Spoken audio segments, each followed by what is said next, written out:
ভুল তথ্য রুখতে ডক্টর ইউনূসের হুঁশিয়ারি, ডিজিটাল বিভ্রান্তির বিরুদ্ধে কার্যকর পদক্ষেপ নিন এখনই। ঢাকায় আজ এক গুরুত্বপূর্ণ আলোচনায় উঠে এলো আমাদের সময়ের এক বড় চ্যালেঞ্জ, সোশ্যাল মিডিয়ার বিভ্রান্তিকর তথ্যের বিস্তার। রাজধানীর যমুনা রাজদরবারে অনুষ্ঠিত এই বৈঠকে নোবেল বিজয়ী ডক্টর মোহাম্মদ ইউনূস সরাসরি প্রশ্ন তুলেছেন মেটার কার্যকারিতা নিয়ে। ফেসবুক, ইনস্টাগ্রাম ও হোয়াটসঅ্যাপ পরিচালনাকারী এই গ্লোবাল টেক জায়ান্টের উদ্দেশ্যে তিনি বলেন, ভুল তথ্য একটি বড় সমস্যা, এর বিরুদ্ধে লড়াই করার জন্য কার্যকর উপায় খুঁজে বের করতে হবে। ডক্টর ইউনূসের এই উদ্বেগ হঠাৎ আসেনি। সাম্প্রতিক বছরগুলোতে বাংলাদেশ সহ বহু দেশে দেখা গেছে ফেসবুক পোস্ট বা মেসেঞ্জার ফরওয়ার্ডের মাধ্যমে রাজনৈতিক গুজব, সাম্প্রদায়িক উত্তেজনা এবং স্বাস্থ্য সংক্রান্ত মিথ্যা তথ্য কিভাবে বাস্তব ক্ষতির কারণ হয়ে উঠছে।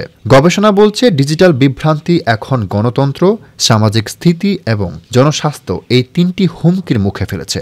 বিশেষজ্ঞরা মনে করেন, বিভ্রান্তিকর তথ্য কেবল একটি টেকনিক্যাল সমস্যা নয়, বরং এটি এক ধরনের ডিজিটাল দুর্নীতি, যেখানে অল্প খরচে বড় প্রভাব ফেলা যায়। আর এই সুযোগেই রাজনৈতিক মেরুকরণ, ভুয়া ট্রেন্ড তৈরি, এমনকি সহিংসতা উস্কে দেওয়ার মতো ঘটনা ঘটছে।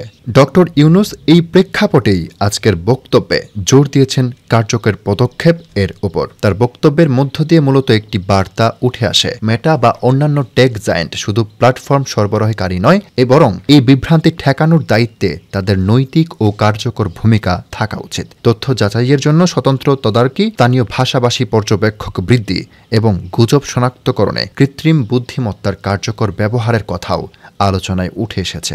বাংলাদেশে তথ্য প্রযুক্তি দ্রুত ছড়িয়ে পড়ছে, কিন্তু সেই সাথে বাড়ছে তথ্য বিভ্রান্তির ঝুঁকিও। একদিকে যেমন ডিজিটাল অ্যাক্সেস গণতান্ত্রিক বিকাশে সহায়ক, অন্যদিকে এর অপব্যবহার হয়ে উঠছে সমাজে বিভাজনের কারণ।